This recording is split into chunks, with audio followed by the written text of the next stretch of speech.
It's silly season in F1. Driver moves galore, or at least supposedly. I haven't really seen that. I haven't seen that this year. But every year, Formula One, comes into the month of July or August, and they have a little break, right? They get a little time off. They get to rest. They get to travel. They get to spend family time. The F1 teams take a break. Their factory gets to go home. All that good stuff.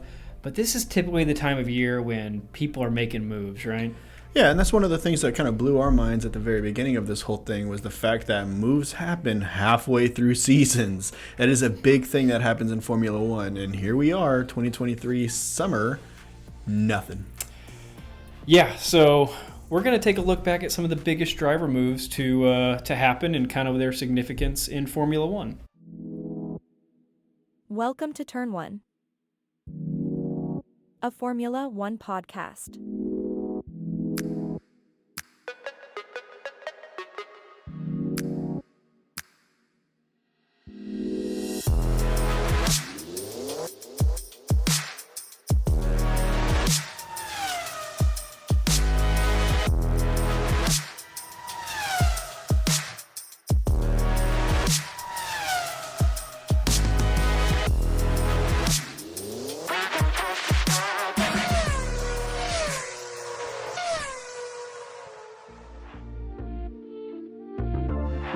Now entering the grid.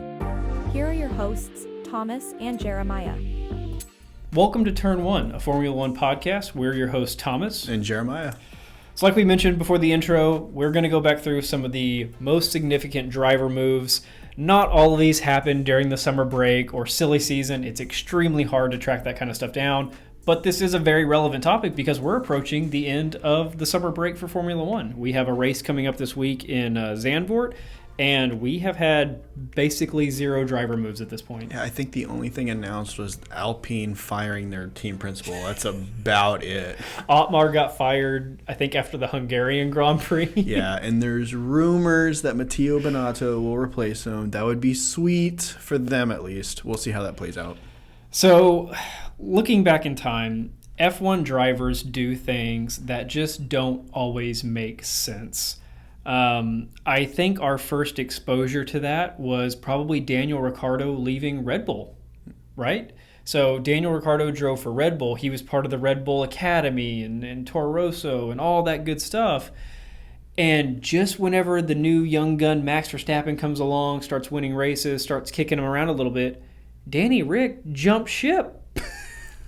Yeah, it was one of those things where he was the top dog at that team, and the second that another dog came barking, he was like, hey, man, I asked to be the top driver. I didn't ask for competition. Yeah, and he went to one of Red Bull's main competitors at the time, but they were their engine provider, and they were mainly competitors in the sense of, like, Red Bull hated Renault's engine. But he goes to Renault, and he has reliability problems, and he struggles there. Then he goes to McLaren, and he struggles there. He gets his one race win. Yay. But at the time, we were just getting into the sport, right? And we're watching Drive to Survive, and we just didn't understand some of these mechanics. But ultimately, it always comes down to one factor out of a litany of factors: money, prestige or fame or acclaim or something like that. Or you have a new person joining your team that you feel like is going to kick you out of your spot, i.e. Daniel Ricciardo. Right. Because Christian Horner was very clear. They made Daniel Ricciardo a very fair offer for him to stay at Red Bull. This was clearly him trying to stay the number one driver at a team. So it has a number of factors, but we'll get into a couple of these. I'm going to start with a heavy hitter. I think this is the second one that confused us as we went back into the history books, if you want to call them that, of F1. This is only 7 or 8 years old. Sebastian Vettel goes to Ferrari. And this isn't just Sebastian Vettel going to Ferrari. This is Sebastian Vettel fresh off of 2010, 11, 12, and 13 championship wins. Yes, so he wins 4 consecutive championships with Red Bull. Red Bull in 2010 had been a constructor for 5 or 6 seasons. They came on the grid in 2005. Within 5 years to be winning championships is a huge accomplishment for any team in any sport, but especially in F1. And Sebastian Vettel was the guy. He was Red Bull Racing. Everything about that situation was perfect. right? And they did switch in that same time to the new turbo hybrid era, right? That was Right. the big kicker, the big game changer. That's what kind of pushed Sebastian off of his winning ways, because he goes from winning first 4 times in a row to getting 5th. And who comes knocking on the door other than the bright red Marlboro-inspired Ferrari car? Scuderia Ferrari. Which, for those of you that don't understand how the world of Formula One works, let me make it abundantly clear to you. When Ferrari comes a-calling, you pick it up. This list could have easily been 20 drivers long, and we've only limited it to like 4 or 5 examples here, with some of them being shorter than others. But all of these moves could literally be any driver to Ferrari. Because Ferrari, especially back in the day, didn't sign like new young like guys. Ferrari signed the biggest name drivers they signed world champions. They signed people finishing in the top 3 every year. They signed the biggest name people every year. So anytime someone went to Ferrari, it was a big deal because they were already a big deal. Oh, yeah. I mean, they had Michael Schumacher, multiple championships. They made a bid for Lewis Hamilton. He decided not to go with them. They've had Kimi Räikkönen, Sebastian Vettel, Fernando Alonso, just champions. All of them. And that, we've had many discussions on how awesome Ferrari is, but there's just, when you think of Formula One, we talked about this last week, you think of Ferrari, you think of the excellence, the prestige, the brand. And so when you're Sebastian Vettel and you suddenly went from winning first 4 years in a Red Bull to being 5th, and you're kind of looking ahead into the turbo hybrid era, like, is Red Bull going to figure this out? Are we going to be constantly losing to Mercedes? What's going on? Oh, I can go to Ferrari? I can drive for Ferrari? I can be with Schumacher and the other legends?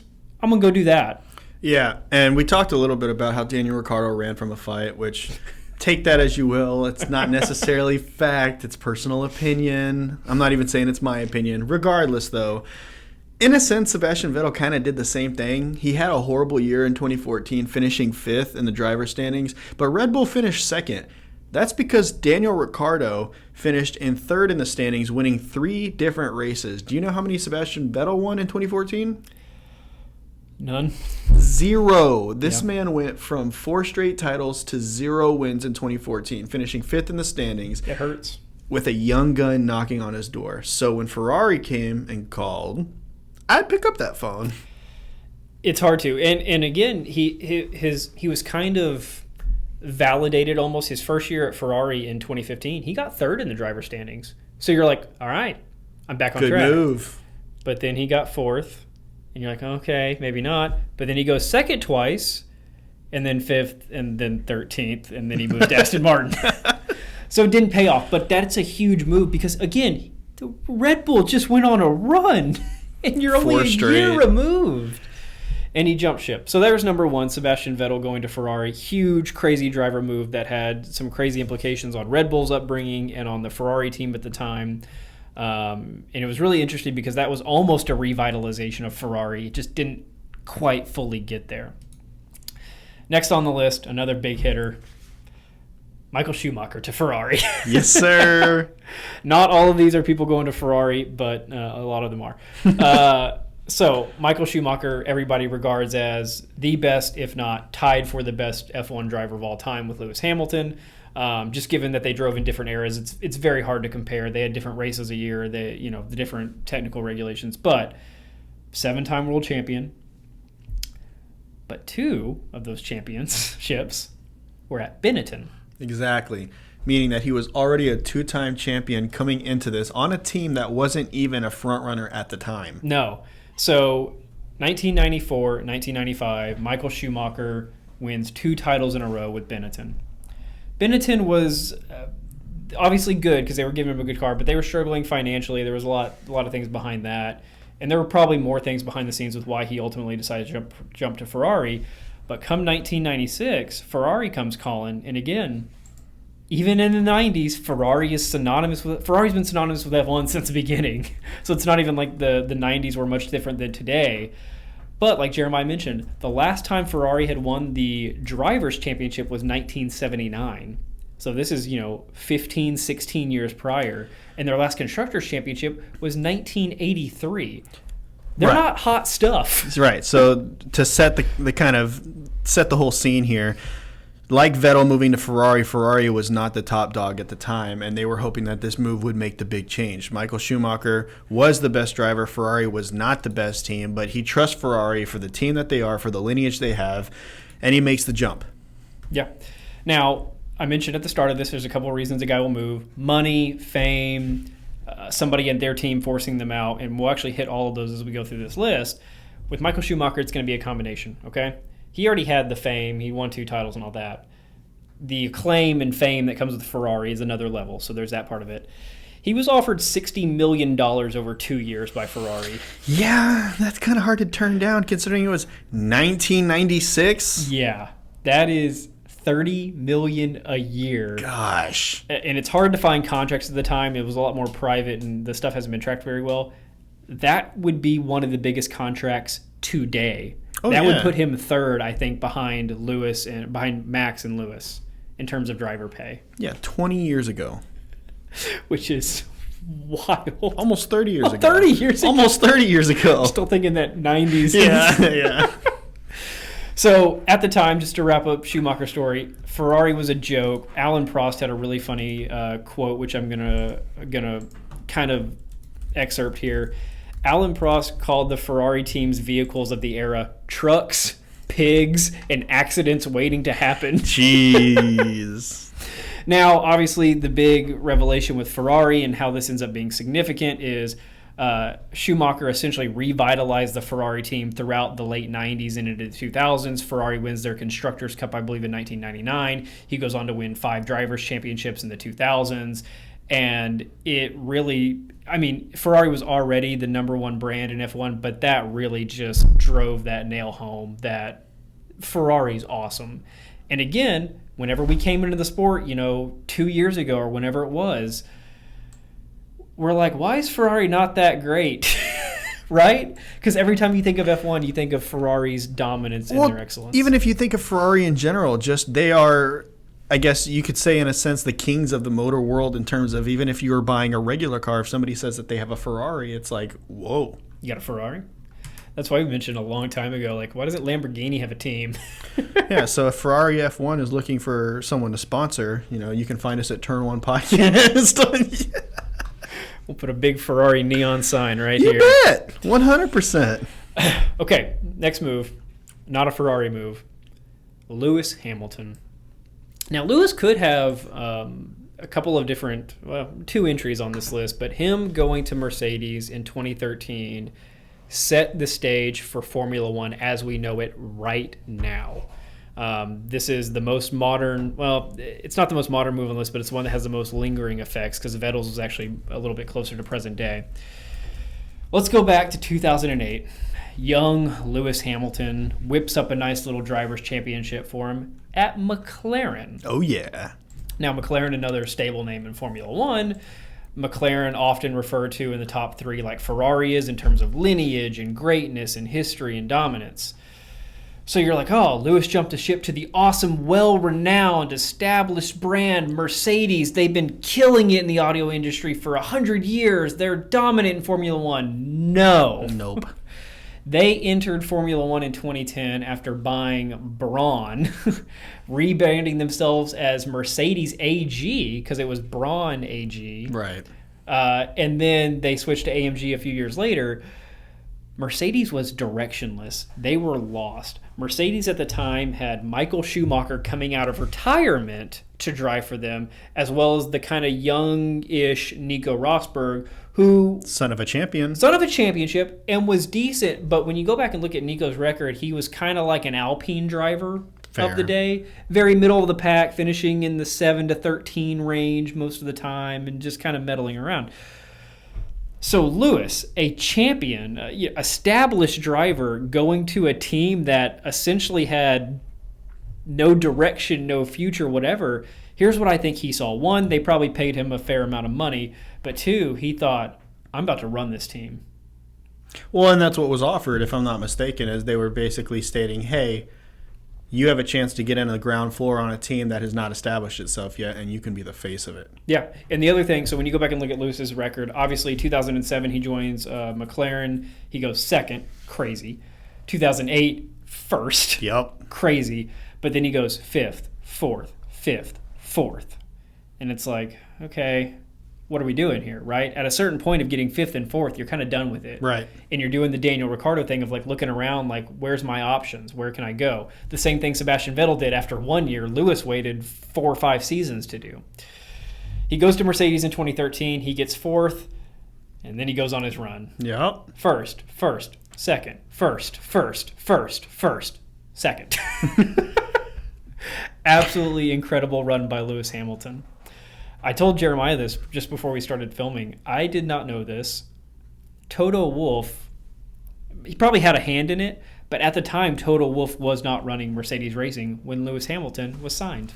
So, in a sense, if you want to use a boxing analogy, you could kind of see like Mike Tyson meeting his trainer, and it was a perfect storm, right? There's this kid, has no direction, no desire, and you put him with somebody who can mold him into the perfect machine, and you put those two together, championships. Same exact scenario here, Toto Wolff, Lewis Hamilton. Some young kid, natural born talent, not necessarily too much direction, but knows he wants to be great. Toto Wolff coming in as part-time ownership of Williams, now sharing a part-time ownership of McLaren or Mercedes. Serving as executive director. Right. Yeah. And wanting to make moves, wanting to make a splash, doesn't want to just join the scene and sit there. No, so Lewis got signed in September of 2022. Toto began his role as executive director in January of 2013. And Jeremiah mentioned a key point there. Toto was running Williams. You said Lewis got signed in 2022. Sorry. 2012. Toto just started. Toto began in January of 2013. And like Jeremiah mentioned, Toto was very involved in the Williams scene, and he had been working with Mercedes for a while. So he probably had something to do with this. He was over in the Dutch Tourenwagen. He's over in the Dutch Tourenwagen signing Lewis Hamilton to a multi-year deal. But the weird thing about that, so obviously that has the implications today of Lewis being a 7-time champion, Mercedes being an 8-time constructor champion, and then Nico winning the one in between. Go Nico. Equal machinery.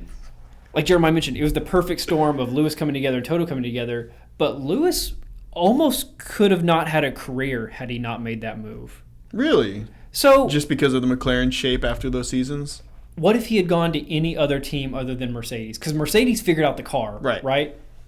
Nico, or whoever they plugged in to the Mercedes thing, not going to say they would have won, but they would have been dominant. Can't the same story be written for Fernando Alonso? 2 championships, changes teams, but it doesn't go his way. Because Fernando has a reputation of jumping ship kind of at the wrong time. But here's the thing is, Fernando Alonso, Renault, championship, left. Yep. Tried to go do it again, didn't work out. Hamilton, almost championship, moves 5 straight. Like...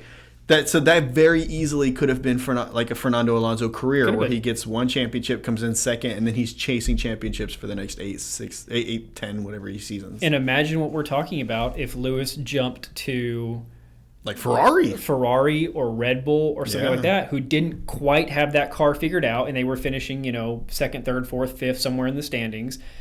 And he does that for another 10 years, and then suddenly you find yourself on Alfa Romeo or Aston Martin. Or who's to say he's even still in. Right, because we see that with Fernando Alonso, Fernando gets to stay in the sport because he's awesome and he's got his championships. But, man, if he was any driver and didn't have those 2 championships, he might not be in the sport anymore, making those moves. Right, and we have to remember that Sebastian Vettel was younger than Lewis Hamilton, had his time dominance, moved to Ferrari, did his thing, then went to a backmarker team and left the sport at a younger age than Lewis Hamilton, who's still at a top team right now is. And is working his way back up into contention. Into a championship. Yeah, that's ridiculous. Okay, so that was 2013, Hamilton to Mercedes. Absolutely crazy. And I think the craziest part about that is that Mercedes was brand new, essentially, and had no direction with their drivers. And the fact that he decided to join Nico Rosberg, which isn't a small ask. I mean, I know he wasn't great at the time, but Lewis had to see some kind of excellence there. And would he have known that he was going to be fighting that guy for a championship for 5 years? Teammates with him for his entire career, what they carted together. They were in the lower racing season. He knows what he was about, yeah. Yeah, and if I'm not mistaken, I can't remember what the interview was, but it was after Nico announced his retirement. Lewis Hamilton was being interviewed, and he came on, and he was like, basically, what did this rivalry mean to you? And he goes, well, he hasn't won all the way up until now, so I don't know if it's much of a rivalry. I might have missed a couple words there, but that's the point he was getting across. And when I heard that, I was like, jeez. I'm curious to know what their tension level was in that 2016 season. That might be something that we cover in a tag-along episode. Yeah, we'll going need to over do the rivalry of Rosberg and Hamilton. Rosberg and Hamilton rivalry, because we weren't fans at the time, and there wasn't Drive to Survive at the time. Nope. Man, what a great season that would have been. Yeah. Okay, next up. This is not a driver leaving for another team. This is just something that shocked the world of F1. There are a million articles on this. There's a lot of slandering and deception and lying that happened in this one. 1993, the great Nigel Mansell leaves Williams for IndyCar. In the middle of Williams' dominance. Williams is cooking at the time. I mean, okay.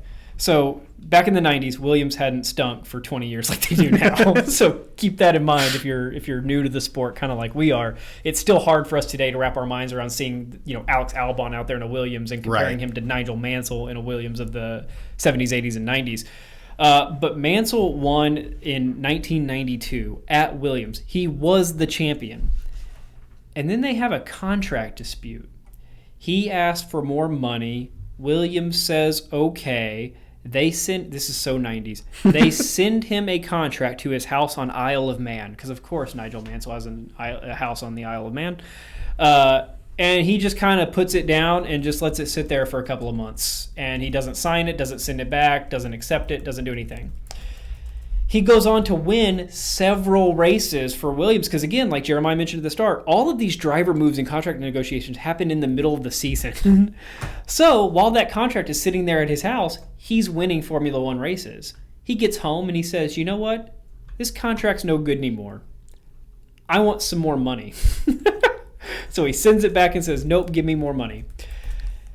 Williams says, no. You're going to accept that original offer because do you know what we have? We're going to get Ayrton Senna to come in. Ayrton Senna's vocally said he wants to drive for the great Williams team. Everybody wants to drive for Williams. Oh, yeah. We can have anybody. We've also got Prost sitting here who's driving for us right now. This kid's cooking. We're great. We don't need you, Nigel. So, no, we're not going to pay your exorbitant fees for you to drive for us. But a little bit of that was a lie. Because if you remember back to our Prost and Senna rivalry episode, they hated each other. Yep. And Prost was smart enough in his contract to have a clause that said he could basically void or veto any driver they wanted to put next to him if he wanted to.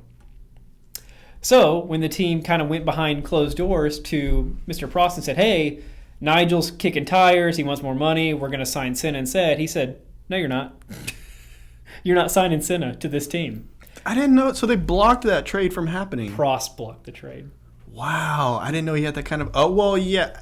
Crazy. Wait a minute. Hold on. Crazy I feel to like have that whenever in a we were contract. talking about the Prost and Senna rivalry, I remember this happening at the very end of the rivalry, back when Prost makes the initial move to Williams first. Yep. And then Senna wants to make the exact same move. They just came from the same team on McLaren where they had been battling for the past 3-4 seasons. Yep. Ooh. And then there was a whole other thing about Nigel coming back into race for a couple of years because they wanted a champion on the grid. There was that whole weird side story. But this is significant because, one, it's a champion just being booted out of a seat and lied to by his team. But I think this potentially changed the trajectory of Williams because I'm going to get to all of these details. There's a lot to unpack here. So Nigel wanted more money. They didn't offer it. The lie was, again, that Williams was still threatening to bring in Senna well after they knew Senna couldn't be signed. I mean, wouldn't you? Nigel almost re-signed with Williams until word got out that their threats were hollow and false. And so what does that set off in Nigel's brain? He's like, you've been lying to me this whole time? You've been threatening me with this kid that can't even have my seat? I'm out. Yeah, 100%. And at this point, it's really late. All the driver seats are filled. He's kind of had his bridges burnt by his F1 team. He goes and does something else, which is crazy. Here's why I think this changed Williams into how we see them today. Williams did have success because who did they bring in to replace Nigel Mansell? Do you remember? Well, Nigel Mansell technically went out in 93, the first year that Prost came in. So I want to say he was the initial one, but they also brought in a young man that we've talked about in the past. Man. Well, at the time, yeah. That we've talked about, Damon Hill. Damon Hill. So Williams rolls out the driver lineup of Prost and Hill. Dangerous. And wins and keeps winning. And so at the time, you're like, okay, that wasn't that bad of a move. But what if they had Prost and Senna?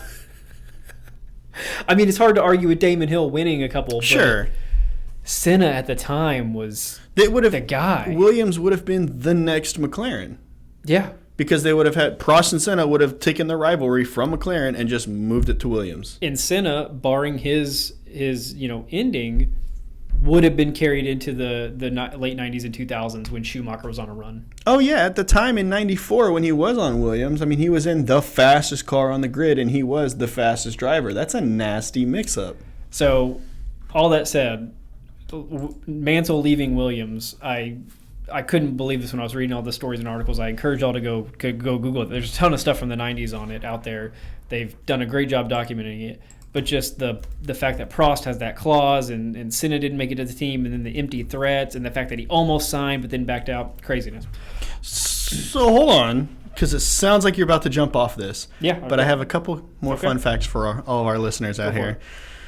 So for those that don't know, yes, he moved to IndyCar in 1993, where he was the Rookie of the Year, but it was a little bit more than that. He won the whole thing. In 1992 for Williams, this man wins the F1 season, becomes a driver's champion, moves to Indy, racing for who? I know you don't know this, so I'm going to tell you. Yeah, please do. Gene Haas. Oh, Haas Newman. Gene. Haas Newman Racing, or Newman Haas Racing, which means that Gene had his pockets in F1 a long time ago. But I just thought that was a funny little bit I wanted to tell everybody. He won a championship in F1, couldn't find a seat, nowhere to go, moves to Indy, wins the championship as a rookie. He was great. He was absolutely great, and he did return for a brief stint. For like 4 races for Williams and 2 the next year for McLaren. And yeah, it was. But I mean, that changed that dude's trajectory. And he wasn't necessarily a young gun at the time, but still, the fact that he could just go to a new sport and win is crazy. Okay, last one of historical value to bring up before we talk a little bit about 2023 to wrap this show up. This one is, I'm going to call this my own conspiracy theory. Let's hear it. So whenever we first started getting into F1 and watching Drive to Survive and like playing, the F1 video games, we see the memes, especially, or the videos. Who's on Ferrari? Kimi Räikkönen, who has a very short fuse. And a very short vocabulary. And his most iconic thing, which I don't even know if it's his most iconic thing because he was a great driver, he was known for not warming up his tires. Yeah, everybody's just swerving left and right on the track, and it just shows Kimi going straight as a missile with no movement. It's beautiful. And there's even a local karting place, and I can't remember which local karting place it is, but one of them says in like their FAQs, like, is this like real Formula One? How do I do this karting and all that? They're like, yeah, you can warm up your tires. Or you don't have to, like Kimi Räikkönen. Yeah, he doesn't do it. Why do I have to? So in 2014, Kimi Räikkönen leaves Lotus for Ferrari. Now, Ferrari, again, at the time, hadn't been doing too much. Kimi Räikkönen also hadn't been doing too much. But that's not the move. Him going to Ferrari isn't the big deal. I theorize that Kimi Räikkönen killed the Lotus F1 team. Jeez. So Lotus existed several times in Formula One, but most recently 2012 through 2015 in Formula One. They bought a majority share from the Renault team coming into the 2012 season, and they rebranded as Lotus F1. That's why there was no Renault team on the grid those seasons. And they took over and they handled operations. They handled the driver moves, all that. They signed Kimi Räikkönen, a few others. He races for them 2012 and 2013. He gets third the first year, fifth the second year, and then jump ship to Scuderia Ferrari. Lotus folds and resells to Renault 2.5 seasons later because they had no results. Hey, I don't want to blame this on Kimi Räikkönen. You know who gets the blame on this? Is Kimi Räikkönen's teammate, Roman Grosjean. Well, I don't think Romain Grosjean had much of a say in anything. And the reason I bring this up is because Kimi Räikkönen was a name, right? Sure. Great driver. I mean, tons of wins, all this stuff. Had he just stayed, and again, he got third and fifth. That's not bad results for a team. Had he just stayed and not jumped ship to Ferrari, would we still have Lotus F1 today with Alpine or Renault being the, sub-brand or the parent company, but we still have Lotus on the grid? It makes sense, though. Like, I understand why he jumped ship. Let's think about this. I did a little diving on Kimi Räikkönen in his 2013 season. You said 2014 is the year he leaves, right? He had some issues with the team. So in 2013, he wins a race, the very, very first race in Austria of the F1 season. Okay. Very first race, wins. He also gets seventh the next race, that's fine. Then he gets second. This isn't a Lotus, mind you. And yes, follows that with 10th, 9th, 5th. Then goes second again, and then his first retirement. Now, what have you noticed? I just listed all of those, and it wasn't until that retirement in Belgium that I finally listed one race where he didn't score points. Yeah. That's crazy. They had a team. Dude, they had a car. They had a team, they had a car, and again, for a new team, yeah, they kind of bought out an already established Renault team, yada, yada. Renault wasn't that hot of stuff at the time either. But to go third and to go fifth, and then he jumps Ferrari and goes 12th. It's like, what if he would have stayed? What if he won a championship with Lotus? Lotus would still be the brand today if he won a championship there.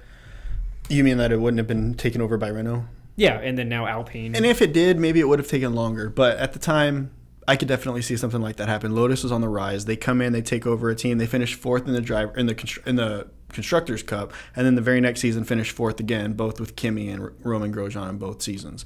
But if they didn't have Roman, I think they could have done even better, because I was looking at that season. So the first 5 races, I'll give you Kimi's in 2013. Okay. First, 7th, second. Romain Grosjean's 10th, 6th, 9th, 3rd, retired. It's like the Lance Stroll of the team. Dude, and if you go past that, retired, 13th, 19th. Like, gosh. Meanwhile, Kimi Räikkönen's over here getting second in a Lotus. I don't know what you know about Lotus as a real car manufacturer, but they're not fast. They're cranking out those 4 cylinders all day long. They're not keeping up with the Ferraris. Okay, those are big moves. If you have thoughts on those, let us know. If there's a bigger one than that from historical value, leave us a comment and let us know. I want to end this by talking about 2023, where we are right now, because we mentioned this at the start. Nothing's happened, and we're confused, because there's certainly things that could be happening. Biggest one on the table that's probably going to result in nothing, but hey, we could be shocked. Lewis's contract is up at the end of the year. Do you see him moving teams? Nope. Okay. How long of a contract do you think I he gets? I take that back. He's going to Red Bull. I'll provide some content. We get Red Bull. Jeez. Tim and Max lining up for 2024. It'd be wild. I only see Lewis making one move ever for the rest of his career. Ferrari. No. He goes back to the papaya. He's not going back to McLaren. Did you not hear the last 2 races where he has had nothing but praise for McLaren as a team? And he's talked about how it's so great to see the team that brought me in, how they're doing so good now, and it just warms my heart. And that dude's going to McLaren. With the better car, maybe. That dude would go to McLaren if they had a better car. You can't tell me otherwise. They would have to offer him the same amount of money. Much money. The exact same amount of money Mercedes More does. money. Less. He's not leaving Mercedes for the same or less. He's 30 ancient. I don't know what his actual age is, I'm going to be honest. But he's like, I want to say it's 37, 38, somewhere in that area. And if that's the case, then... He's 38. Yeah, there you go. He's also 5'9". Oh, wow. Tells you the same. Well, there's your random fact for the day, ladies and gentlemen. Lewis Hamilton, 5'9". Yeah, I don't think he's going anywhere. I do think he'll get extended, obviously. I do feel like it will only be a 2-year extension, though. I can see that. And F1 contracts are usually short. They're usually 2 years. Sometimes somebody like Max or Orlando will get a 4, 5, 6 multi-year deal is what they say at that point. And that's why you see on Drive to Survive, they're always like, hey, how long is his contract? Because they want to know. But the typical is usually 2 years. I don't think we've really heard of many people getting a 1-year contract. I'm sure it's happened. But I'm definitely sure it's happened. I just don't have an example of that. So I think he'll stay there for at least 2 more years. The other big name up for debate, not this year necessarily, but soon, is Sergio getting another contract at Red Bull? No. Oh. No. Okay. I don't think it'll be Daniel Ricciardo. It could be, but here's my two guesses. It's not going to be Daniel Ricciardo. I have. Okay, well, if you're going to say that, then I change my mind. I have 3 guesses on who it could be. Okay. Charles Leclerc, but Yep. he's not my front runner. Okay. My front runner for the Red Bull spot when Sergio Perez leaves is Lando Norris. That's who I believe Red Bull is vetting. He fits their persona perfectly. Young, wild, fun, and good, regardless of what you might have said about him in the past. The only other option, if it's not Charles or Lando, is going to be the return of Daniel to Red Bull. That's the only other option. So, I hate to say it, but I kind of agree with you. I don't think Sergio gets another contract. I think he will either retire or pull the I'm going to go to Alfa Romeo route like many other drivers have done. Or he teams up with Fernando Alonso. Or he teams up with Fernando Alonso at Aston, but there's no way that they're booting Lance off that team. Unless Lawrence Stroll buys another Formula One team to let Lance race for, it's not happening. He buys another team. Just buys Haas from Gene, and he can race for them. So Sergio's contract is up at the end of 2024. I feel bad, but I don't think he's getting another contract. No. It's not going to be Daniel Ricciardo. At this point, I don't think it's going to be Yuki Tsunoda. No, unfortunately not. So like you mentioned, I think it's one of a couple drivers. I will agree with you on Charles, although I think Ferrari will throw as much money at Charles as they need. That's their max. That's their Lewis. And so I don't know if if Charles could be incentivized enough to leave Ferrari. Which is why I don't have him as my front runner. My front runner would be Oscar Piastri. I don't see McLaren letting him go. You have Max in the Daniel Ricciardo phase of his life in a couple of years, and you bring in Oscar Piastri in the Max Verstappen phase of his life. It's a beautiful move if Red Bull pulls it off. My problem is I don't see something that being feasible. And especially if what you mentioned before is true about Max maybe retiring in a very short number of years. Oh, they're going to want to hop on that as soon as possible. Max tells him, hey, I'm going to retire next season. Let's get this kid in here. I'll work with him for a year and then be out of here. I could see it happening. I'm not saying it wouldn't happen. I'm saying that I doubt severely that McLaren will let go of their Charles, of their Lewis, of their Max. But isn't that Lando?